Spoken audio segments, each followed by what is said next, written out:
আসসালামু আলাইকুম। কেমন আছেন সবাই? আলহামদুলিল্লাহ আমি ভালো আছি। চলে আসলাম আপনাদের মাঝে আরও একটা নতুন ব্লগে। তো এইখানে আমি ব্লগটা আজকে মার্কেট থেকে শুরু করলাম। তো এই ১ম ঈদ শপিং করতে ম্যাডামদের সাথে বাহিরে আসলাম।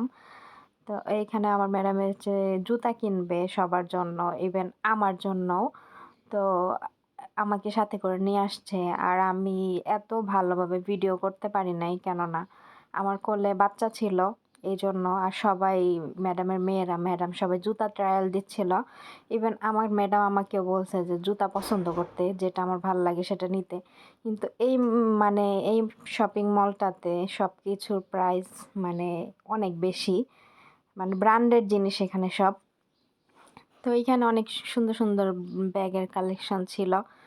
আমি চাইছিলাম যে একটু ভালো মতো ভিডিও করব, কিন্তু বাচ্চা কোলে, তো এর জন্য আমি এক হাত দিয়ে মোবাইল ধরবো, আর বাচ্চা তো এর জন্য ভালো মতো তেমন নিতে পারি না। তারপরও মানে অনেক কষ্ট করে একটু একটু নিছি। তারপরে এই যে আমার ম্যাডাম এখান থেকে জুতা নিল, পছন্দ করলো সবাই, আমিও আমারটা করলাম। তারপরে জুতার সাইজগুলা মানে বলে দিছে উনি, ভিতরে গোডাউন আছে, ওখান থেকে বের করে আনতেছে আর কি। তো সেই ফাঁকে আমরা আরো অনেক জিনিস দেখতেছিলাম। এখানে অনেক বাচ্চাদের, মানে অমানিম বাচ্চারা যেরকম ওরা জামা কাপড় পছন্দ করে, এইরকম অনেক জামা কাপড় ছিল। তো এই দেখেন আমার হাত থেকে মোবাইল পড়ে যেতে লইছিল, আমি ধরছি, তারপরে আর পরে নাই। আর এইখানে যে ছোট ছোট বাচ্চাদের অনেক সুন্দর সুন্দর ছেলে বাবু মেয়ে বাবু, ওদের অনেক কালেকশন ছিল। তো ম্যাডাম আবার এখন যেহেতু ছোট একটা বেবি আছে ম্যাডামের, তো বেবি কালেকশন আমার ম্যাডাম দেখতেছিল। ওই দিন অনেক কিছু কিনে নিয়ে গেছে মেয়েদের জন্য জামা কাপড়, আমি আপনাদের সাথে শেয়ার করবো না পরে সময় বুঝে। এই জন্য আজকে জামা কাপড় তেমন কিনে নাই। তারপরে আমি এখানে যে বড় বড় মেয়েদের কালেকশন ওই পাশে, তো ওইখানে যাব। তো ভাবতেছিলাম যে আরেকটু এদিক দিয়ে ঘুরি, তারপর ওই পাশ দিয়ে যাবো। আর এখানে অনেক ওড়না ছিল, ওমানি মহিলারা যে হিজাবের উপর একটা ওড়না পরে, মানে চাদরের মতো করে শরীর ঢেকে রাখে, ওরকম একটা ওড়না পরে ঈদের দিন। তো ওই রকম ওই ওড়না আমার ম্যাডাম একটা অবশ্য নিছে, একটা ওড়নার দাম 5 রিয়াল বাবা। আর এখানে ছোট ছোট মেয়ে বাবুদের এত সুন্দর সুন্দর কালেকশন। তারপরে আমি বাচ্চা কোলে নিয়ে ম্যাডাম ওই পাশ দিয়ে দেখতেছিল, আর আমি এই পাশে বাচ্চা কোলে নিয়ে এই পাশে আসছি, এসে এই জামা কাপড়গুলো দেখতেছিলাম। তারপর আমার ম্যাডাম এসে আমাকে বলল যে বাচ্চা আমার কাছে দিয়ে তুই ভিডিও করগা। পরে শেষে আমি ম্যাডামের কাছে বাচ্চা দিয়েছিলাম, ম্যাডাম বাচ্চা নিয়ে চেয়ারে বসেছিল এখানে, মানে শপিং মলেই। আর আমি ম্যাডামের মেয়েরা সবাই ঘুরে ঘুরেই করতেছিলাম। তো এখানে অনেক ব্যাগ ছিল, বাচ্চাদের ব্যাগ। আমার ম্যাডাম এখান থেকে ব্যাগ নিছে তার মেয়েদের জন্য। আমি পরে বাসায় গিয়ে দেখলাম ওনারা কি কেনাকাটা করছে আমি জানি না, আমাকে শুধু এক জোড়া জুতাই কিনে দিছে। আমি পরে আপনাদের সাথে জুতা, তারপরে অনেক আগে ঈদের জামা দিছিল, এগুলো সব কিছু আমি একটা ভিডিওর মাধ্যমে আপনাদের সাথে শেয়ার করবো ইনশাল্লাহ। তারপরে এইখানে আমি দেখতেছিলাম যে আমার নিজের জন্য আমি কিছু নিতে পারি কিনা, নেওয়া যায় কিনা। তো এই জন্য আমি করতেছিলাম। তবে আমার জন্য আমি কিছু নিছি, সেটাও আমি আপনাদের সাথে একটা ভিডিওর মাধ্যমে শেয়ার করবো না ইনশাল্লাহ। এটা তো শেয়ার করা হয় নাই। বাসায় আসছিলাম অনেক রাত করে, আবার গাড়ির ভিতর বাচ্চা অনেক কান্নাকাটা করতেছিল। তো সব মিলিয়ে আর পরে ভিডিও করা হয় নাই বাসায় এসে। তারপরে এখানে এই ব্যান্ডটা সেটটা আমি নিতে চাইছিলাম, পরে আবার নেই রেখে দিছি। ভাবলাম যে আমি বাংলাদেশে যখন যাব, দেশে যাওয়ার জন্য তো শপিং করব। তো ওই সময় দেখা যাচ্ছে আবার জিনিসপত্র দেখলে, নতুন নতুন কালেকশন দেখলে আবার ওগুলো ভাল লেগে যাবে, তার জন্য এগুলো এখন আর কিনবো না। আর এইসব জিনিস আমাদের বাংলাদেশে অভাব নাই, এইসব জিনিস এখান থেকে নিয়ে লাভ নাই। এই জন্য আর এটা ভেবে নিলাম না। আর এই ব্যান্ডের দাম ছিল 1 রিয়াল, মানে 319 টাকা নাকি 21 টাকা 1 রিয়ালে। তো এই জন্য সব কিছু ভেবে আর কি নিলাম না। মানে তারপরে যে কি কানের দুল দেখেন কিরকম ডিজাইন। তো আমি যেহেতু সুযোগ পাইছি, আমি একটু একটু করে দেখাইতেছিলাম আপনাদের। আর এখানে আরো ছোট ছোট বাচ্চাদের অনেক ব্যান্ড ছিল। এই মার্কেটটা অনেক সুন্দর, আসলে অনেক সুন্দর করে সাজানো, অনেক লাইটিং। তারপরে ড্রেসগুলা যেমন তেমনই হোক, আমাদের কাছে ভালো না লাগলেও কিন্তু এই দেশের মানুষের কাছে এইসব ড্রেসই পছন্দ। কারণ ওরা এইসব হিবিজিবি কাজ করা ভারী জামা কাপড় এগুলা ওরা বেশি পছন্দ করে পরতে। মানে সব জামার ভিতরে পাথর থাকবে, চিকচিক করবে, এরকম ঝকমকা জামা কাপড় পছন্দ করে। ওরা হালকা জিনিস পছন্দ করে না। ঈদের দিন তো এরকম সব বাচ্চারা ঝকমকা জামা কাপড় পরবে, গলায় কতগুলা গলার সেট পরবে, মাথার ভিতরে কতগুলা টিকলি টুকলি কত কিছু পরবে, হাত ভরে চুড়ি পরবে। মানে এই দেশের বাচ্চা সহ মানে মহিলারা আজ থেকে বাচ্চারা সহ এইভাবে মানে দুনিয়ার জিনিসপত্র দিয়ে সাজে এই দেশে। ওরা হালকা সাজে না, ওরা একদম গর্জিয়াস ভাবে একদম সাজতে পছন্দ করে। তো এইখানে অনেক গিফট আইটেম ছিল, যারা কাউকে কিছু গিফট করতে চায় তো এখান থেকে মানে পছন্দ করে মানে নিতে পারে। একটা ডালার ভিতরে অনেক কিছু সাজানো থাকে। তারপরে আমি এই পাশ ও পাশ ভালো মতো মানে তাড়াহুড়া করে করতেছিলাম, আস্তে আস্তে করতে পারতেছিলাম না, কারণ কখন জানি আবার ডাকে চলে যেতে হয়। তো এই জন্য আমি তাড়াহুড়া করে কোনো রকম আপনাদের সাথে শেয়ার করছি, কেন এখন তো সবসময় তাড়াহুড়ার মধ্যেই থাকি। রিল্যাক্স বলতে এখন আর বর্তমানে কিছু নাই। যতদিন বাচ্চা বড় না হয় এতদিন আর রিল্যাক্স নাই। আর বাচ্চা একটু পর পরই কাইন্দা উঠে মার্কেটের মধ্যে। তারপরে এখন লাস্টে আর বেশিক্ষণ থাকা হয় নাই, এখন বাসার উদ্দেশ্যে রওনা দিচ্ছি। তো ভাবলাম যে আজকে ওমানের রাস্তাটা আপনাদের সাথে একটু বাহিরের পরিবেশটা শেয়ার করি। অনেক দিন তো আর এরকম ভাবে বাহিরে পরিবেশ শেয়ার করা হয় না। তো এই রাতের বেলা অনেক দোকানপাট খোলা, আর ঈদের মৌসুম তো দোকানপাট, আর এখানে দোকানপাট সারা রাতে খোলা থাকে, এগুলা বলে আর লাভ নাই। তারপর আমরা যে সময় বাসা থেকে বের হয়েছি ওই সময় হচ্ছে তারাবির নামাজ হচ্ছিল ইসে, এর জন্য রাস্তাঘাট ফাঁকা ছিল অনেক, অত বেশি জ্যাম ছিল না। এমনিতে যদি ইফতারের আগে বের হইতো তাহলে অনেক জ্যাম ছিল। তো আমাকে দুপুরবেলায় বলে রাখছিল যে ইয়া আজকে হচ্ছে ইসে যাবে, ইফতারের পরে মার্কেটে যাবে। তো আমি বললাম কি কোন মার্কেটে? তো বলে যে আমি বলছি যে ওই যে সিরাজ মার্কেটে নাকি, তো বলে কি না ওইটাতে না, ওই মার্কেটটাতে আমার অনেক ভালো লাগে যাইতে। তো ওই মার্কেটে যায় নাই, আসছে অন্য একটা মার্কেটে। পরে শেষে যাই হোক আসলাম। তো আমাকে আমার পছন্দ মতো আমি জুতা কিনেছি এক জোড়া। তো আমি তো বললামই আপনাদের সাথে শেয়ার করবো ইনশাল্লাহ। মানে ঈদের জামা তো আমাকে আরো 2 মাস আগেই দিছে, ওনারাও ঈদের শপিং করছে আরো 2 মাস আগেই, ঈদের জামাটা আমার কিনছে। তো ওইগুলা হচ্ছে দেখাবো না একসাথে। কেনাকাটা শেষ করে দোকানে আসছি। ম্যাডামে বাচ্চা কান্না করতেছে, তো এর জন্য ম্যাডাম নামে নাই, আমাদেরকে বাসার সামনে দোকানে নামাই দিয়ে উনি বাসায় চলে গেছে। আমি ম্যাডামের 2 মেয়ে, ম্যাডামের যা যা প্রয়োজন কিনতেছি, ওরা কিনতেছে, আর আমি আমার মতো ঘুরে ঘুরে করতেছি। সুবিধে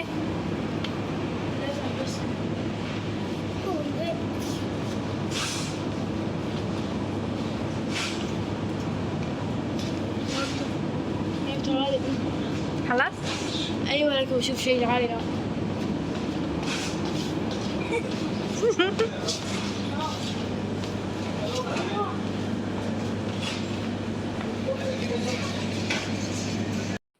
এই ব্লগটা ছিল রমজানের আগের ব্লগ।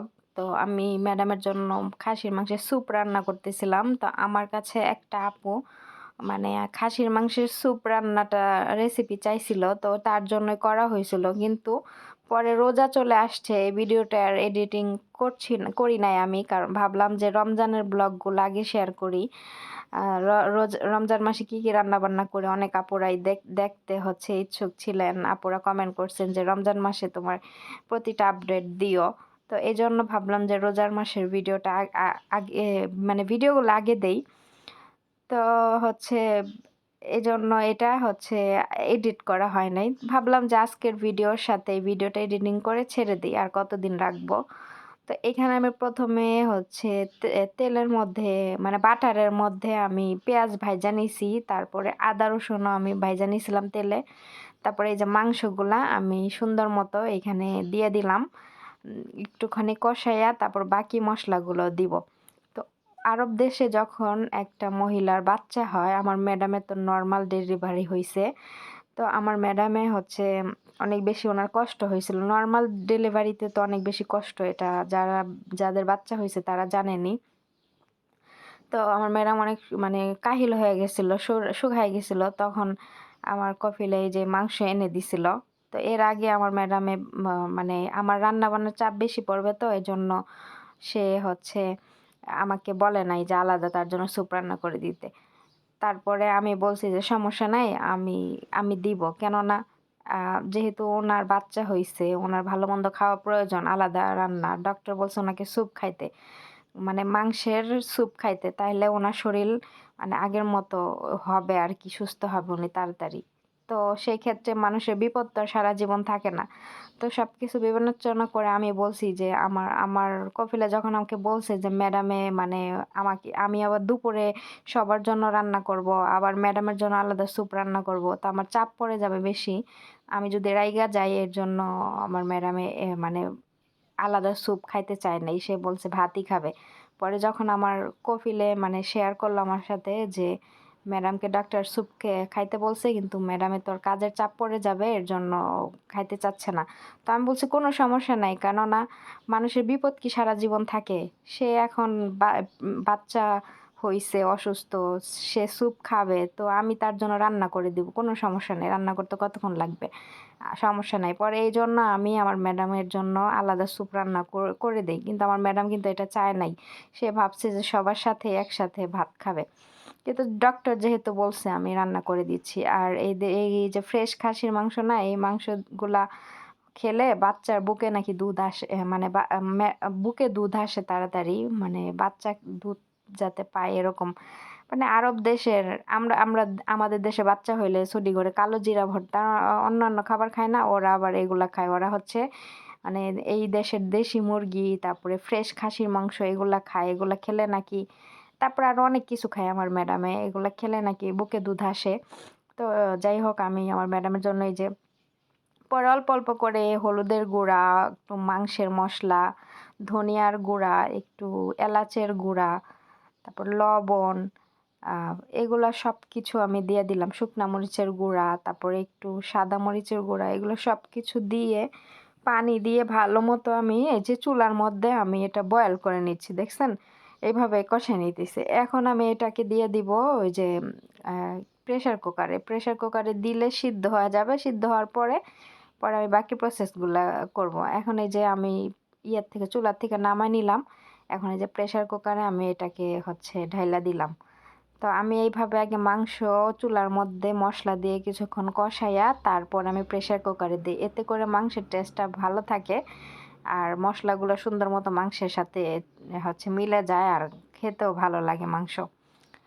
তো এই তো আমি এখন কাভার করে দিলাম। তো এখন আমি টাইম সেট করব।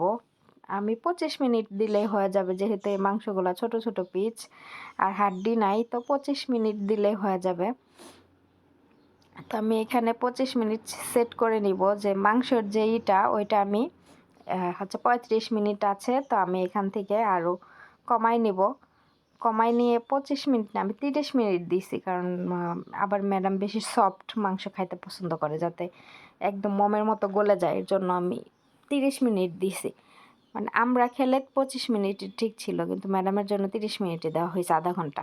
তো ওইদিকে মাংস বসাই দিয়ে এদিকে আমি সসেস আছে না, সসেস ভাজবো বাচ্চাদের জন্য, কারণ ম্যাডামে স্যুপ খাবে আর ওরা হচ্ছে সসেস দিয়ে স্যান্ডউইচ খাবে। তো এর জন্য আমি 2 প্যাকেট সসেস বের করে রেখে গেছিলাম। এখন এই যে 2 প্যাকেটে হচ্ছে 20টা, এক এক প্যাকেটে 10 পিস করে। তো 10 পিস রান্না করলে কিন্তু হয়ে যায়, কিন্তু ম্যাডামের মেয়েরা বলতেছে যে ওদের মানে 10 পিসে হয় না, ওদের মানে এক একজনে 4 পিস করে খাবে। তো বেশি বেশি বেশি যাতে করে ভালো লাগে খাইতে, স্যান্ডউইচটা ভালো লাগে। তো যাই হোক, আমি 2 প্যাকেট বের করছি, 20 পিস। আমার কফিলে এগুলো খায় না, মানে কফিলের খাওয়া দাওয়ার কোনো নাই, সিস্টেম নাই। যখন সে বাসায় খায় তখন খায়, আর যখন বাসায় না খায় সে বাহির থেকে খাবার কিনে খায় প্রতিদিন এরকম। তো এই জন্য ওনার খাবারটা আবার গনায় ধরা হয় না বাসায়। তো এইখানে আমার ম্যাডাম যে মাসের বাজার করছিল, তখন আমাকে এই যে আটা মেকার এনে দিছিল। তো আমি এটাকে আজকে আনবক্সিং করতেছি, কয়েকদিন ধরে এনে রাখছি, পরে আর খোলা হয় না। আমি ভাবলাম যে যখন এটা আমি খুলবো তখন আপনাদেরকে সাথে নিয়ে খুলবো। তো এক এক করে এটার ভেতর থেকে সব সরঞ্জাম যা যা আছে সব বের করে নিচ্ছি এক এক করে। এখন আমি এটা একটা হচ্ছে সেলাই মেশিনের মতো দেখতে। তো রমজান মাসে যাতে আমার পরিশ্রম না হয় বেশি, এই জন্য আমার ম্যাডাম এটা এনে দিয়েছে, কারণ প্রতিদিন আটা ওটা মথতে হয়। তো এটার সাহায্যে যদি আটা মথা হয় তাহলে খুবই ইজি হবে এর জন্য আমার কাজগুলা। এই জন্য সে এটা এনে দিছে। যাই হোক, এটা পেয়ে আমি অনেক খুশি। তবে যে কোনো জিনিস মানে ইলেকট্রিকের জিনিস যখন প্রথম আনে আমি ব্যবহার করতে যাই আমার কেন জানি ভয় লাগে। তারপর আস্তে আস্তে ব্যবহার করতে করতে তখন আমার ঠিক হয়ে যায়। কেননা আমি যে কোনো জিনিস ইলেকট্রিকের জিনিস একদম চালু দিয়ে রেখে দেই না। আমি কিছুক্ষণ চালাই আবার অফ করি। অফ করে একটু রেস্টে রেখে আবার চালাই। কারণ এক ধারছে যখন ইলেকট্রিকের জিনিসগুলো চালাবেন না তখন হচ্ছে মানে বাস্ট হওয়ার যাওয়ার সম্ভাবনা কাজ করে। আমি যখন ব্লেন্ডারে আদা রসুন ব্লেন্ড করি, তারপরে অন্যান্য কাজ আমি করি, তখন আমার না এই যে বাস্ট হওয়ার এই কথাগুলো মনে পড়ে যে এগুলো তো বাস্ট হওয়ার সম্ভাবনা থাকে। তখন আমার ভয় লাগে। আমি কি করি, এগুলা করে মানে মেশিন অন করে আমি দূরে গিয়ে দাঁড়ায় থাকি, এরকম। তো এটা কিভাবে কি করে আমি ইউটিউবে দেখছিলাম। দেখার পরে আমি নিজে করলাম আরেকটু, যে আসলে মানে যেকোনো জিনিস আনলে একটু বুঝতে হয় আগে যে কিভাবে চালাইতে হবে, কিভাবে সেট করতে হবে, বুঝে শুনে তারপরে করতে হয়। আর ইউটিউব তো আছেই। আমার যেকোনো জিনিস প্রয়োজন হয় আমি যদি না বুঝি তাহলে আমি ইউটিউব দেখে নেই যে কিভাবে এটা ইউজ করতে হয়। যেমন এইটা আমি লাগাইতে পারতেছিলাম না, লাগাইতেছিলাম আর খুলে যাচ্ছিল। তো এইটা আমি বুঝতেছিলাম না এটা কিভাবে লাগায়। তো এখন আমি এটা দিয়ে কাজ করতে করতে একদম বুঝে গেছি যে এটা কিভাবে লাগায়, মানে দেওয়ার সাথে সাথে লেগে যায় খুব সুন্দর। যেমন আমার বাসায় যে চুলাটা, এই চুলাটাও যখন প্রথম নিয়ে আসছে তখন আমি আগুন জ্বালাতে পারতাম না, মানে ভিতরে যে ফোড়ন ওইটা আগুন জ্বালাতে পারতাম না, নিভে নিভে যাইতো। তারপরে যখন কাজ করতে করতে এখন ইজি হয়ে গেছি, পুরান হয়ে গেছে, তখন আমি এখন মানে দিলে আগুন জ্বলে যায়, মানে ইজি হয়ে গেছে। যে কোনো জিনিসটা ইজি হতে সময় লাগে, নতুন জিনিসের কাজ। তারপরে আমি এগুলাই যে একটার পর একটা সেটিং করে দেখতেছিলাম। এটা দিয়ে হচ্ছে যে কোনো মানে বেটার করে বিট করে। তারপরে এটা দিয়ে হচ্ছে আটা করে। তো যাই হোক, আমি অনেক করে এখন এই যে ঢাইকা রেখে দিলাম। এখন এটা আমি কোন জায়গায় রাখবো সেই জায়গাটা আমাকে বের করতে হবে। বের করলে তারপরে আমার ওই জায়গাটাতে এটা বসাইতে হবে। কেননা আমি একবারে সেট করে রাখবো প্রতিদিন আমি মানে টাইনা টাইনা নিয়ে এসে সেট করে কাজ করতে পারবো না। যেহেতু আটাটা আমার বাসায় বেশি করতে হয় রমজান মাসে। তারপরে ওইখানে ওইটা সেট করে দিয়ে এখানে আবার মাংসের কাছে চলে আসলাম। মাংস তো সিদ্ধ হয়ে গেছে, এখন চুলার মধ্যে পানি আছে অনেক, আর একটু রান্না করে নেব। এখানে আমি একটু কর্নফ্লাওয়ার দিব, কারণ কর্নফ্লাওয়ার দিলে যে উপরে যে মাংসের যে তেল তুল আছে এগুলা, তারপরে ঝোলটা একটু ঘন হবে, ভালো হবে। তো আমি একটা কাপের মধ্যে 1 চামচ আর আধা চামচ 1.5 চামচের মতো কর্নফ্লাওয়ার আমি গুলাই নিছি। গুলাই নেওয়ার পরে এখন আমি এটা ঢেলা দিব। আর হ্যাঁ, এর মধ্যে আমি হচ্ছে লেবুর রস দিছি। কারণ এই স্যুপের মধ্যে লেবু অনেক ভালো, টক টক ভাল লাগে অনেক স্যুপ। তো যাই হোক, এই দেখেন আমি কর্নফ্লাওয়ার দেওয়ার সাথে সাথে কিন্তু দেখেন আমার ঝোলটা ঘন হয়ে আসতেছে, আর উপরে যে তেল তেল ছিল মাংসের ওই তেলটা কাইটা যাচ্ছে। তো রান্না বান্না আমার হচ্ছে শেষের দিকে। এখন আমি এটাকে হটপটের মধ্যে ঢাইলা রাখবো যাতে করে গরম থাকে। তো যে আপুটা আমার কাছে এই রেসিপিটা চাইছেন, এগুলা কিন্তু বাচ্চা হলে অনেক খাওয়া অনেক ভালো, অনেক নিজের শরীরের জন্য অনেক ভালো। আর মা যা খাবে বাচ্চাও কিন্তু তাই খাবে, তাই না? তো এই জন্য পুষ্টির জন্য এগুলা খাওয়া হয়। আর আরব দেশের বাচ্চা হলে কি কি খায় সেটা আমি টুকটাক আপনাদের সাথে শেয়ার করেছি। তারপরে এখানে আমি সসেস ভাজতেছিলাম, মাংস তো হয়ে গেছে, সসেসগুলা ভাজতেছিলাম স্যান্ডউইচের জন্য। যে আপুটা আমার কাছে এই হচ্ছে মাংসের স্যুপের রেসিপিটা চাইছিলেন, সেই আপুটা যদি ভিডিওটা দেখে থাকেন অবশ্যই কমেন্ট করবেন, কারণ আপনার উদ্দেশ্যে ভিডিওটা বানানো ছিল। আপনি রেসিপিটা চাইছেন, নইলে আমি স্যুপ রেসিপিটা আমি হচ্ছে বেশি শেয়ার করি না। আমি প্রতিদিনই কিন্তু রান্না করি, কিন্তু আমি শেয়ার করা হয় না। তারপরে হচ্ছে এই তো আমি এগুলা ভাজতেছিলাম, ভাজা হইলেই আমার এখন বিকেলের মতো কাজ শেষ। তারপরে আবার সন্ধ্যার পরে স্যান্ডউইচ বানাই দিব, ম্যাডামের স্যুপটা দিয়ে দিব, তাহলে ওরা খাওয়া দাওয়া করবে। ইদানিং রমজান মাসে ভিডিও যখন দেই তখন আমি বেশি কথা বলি না, রোজা থেকে এত কথা বলতে ভালো লাগে না। তো আজকের ভিডিও এই পর্যন্ত, সবাই ভালো থাকবেন, আল্লাহ হাফেজ।